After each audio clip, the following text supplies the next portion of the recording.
This week we get our first Visions trailer, Say Goodbye to the Bad Batch, and more.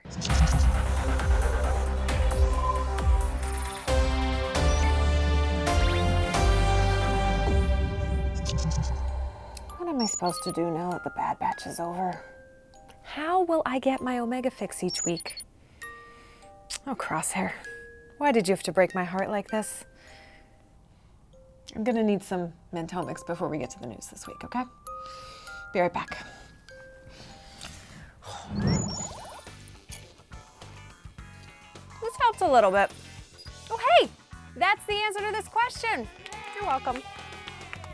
You know what else helps? New Star Wars and Star Wars news.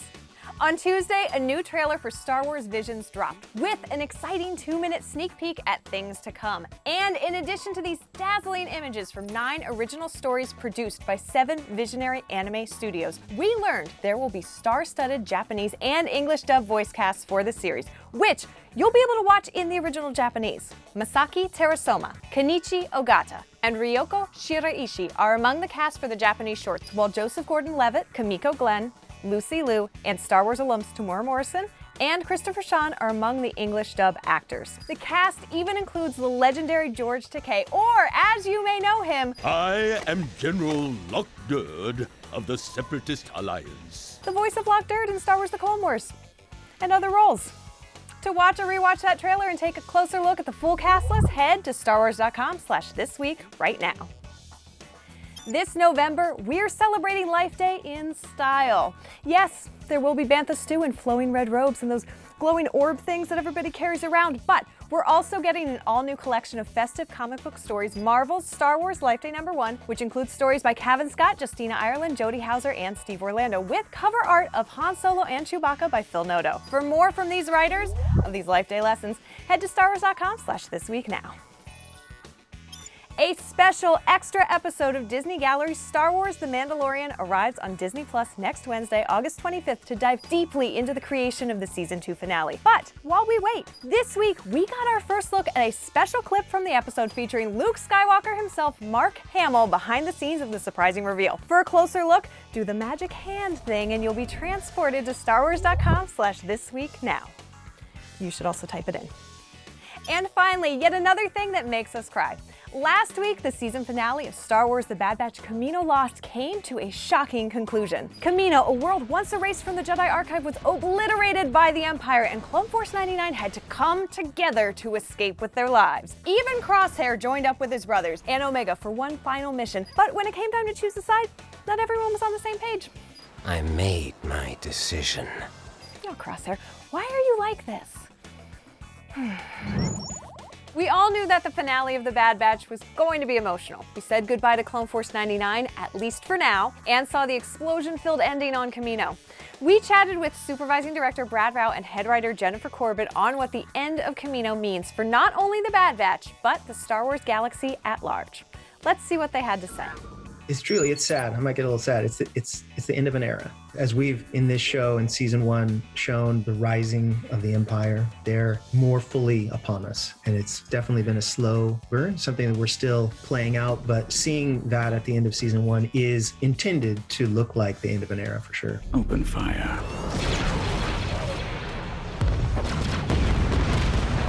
In telling the story of the Bad Batch, it started on Kamino, and it started on Kamino for all the clones. So we just thought it would be a fitting ending for the season to show their home being destroyed and for them to witness that. Because, hearing about it's one thing, but they're on one of the platforms and you can really see it in their reaction. It's just so much for especially Omega to take in. It's all gone. Very intentionally, the skies have cleared a little bit and we can see the smoke in the distance. The music there, the way that the animation works and the lighting was all very intentional, that it's like there's no going back. It's gone. You offered us a chance, Crosshair.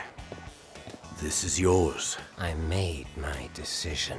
My favorite part of season 1 was probably the end of episode 2, where it's just Omega admitting that she made a mistake and also Hunter admitting that he has a lot to learn and they're going to do this together. It just felt like that's when everything sort of shifted and he realized that he was going to have to be a different kind of leader. If this is where you want to be, then this is where you'll stay for me when we get to the final 3 episodes. Can I say the final 3 episodes is my favorite moment of season 1? Because I feel like the way that those 3 stories connect and the way that we have fun and action, adventure, and the way that we get emotional, but we're still humorous in the right times. I feel like we really hit our stride as storytellers. The whole team, from design through story and animation, lighting, music, our friends at CG, all of us, those final 3 episodes are 3 of the best episodes that I've ever worked on, that's for sure. We are all admirers of your scientific talents. The Empire has big things planned for you. What fans see at the end of season 1, even though the cities on Kamino have been destroyed, the ramifications of that action will play out a bit in season 2. I'm not going to say how much, but a little bit of time has passed before we get to the beginning of season 2. And how that affects the whole season is going to be really fascinating. We will see some new characters. We will also see some familiar faces that we haven't seen before. And I better stop there. I better not say anything else. Spoilers. Thanks, Brad and Jen. And congratulations to the entire cast and crew of The Bad Batch for finishing off the first season strong. That's it for this week, but for more on these stories and other news from around the galaxy, check out StarWars.com. And be sure to join us right here for This Week in Star Wars every Thursday. Thanks for watching, and may the Force be with you. Or in Japanese, Forsu to tomo ni aran koto o.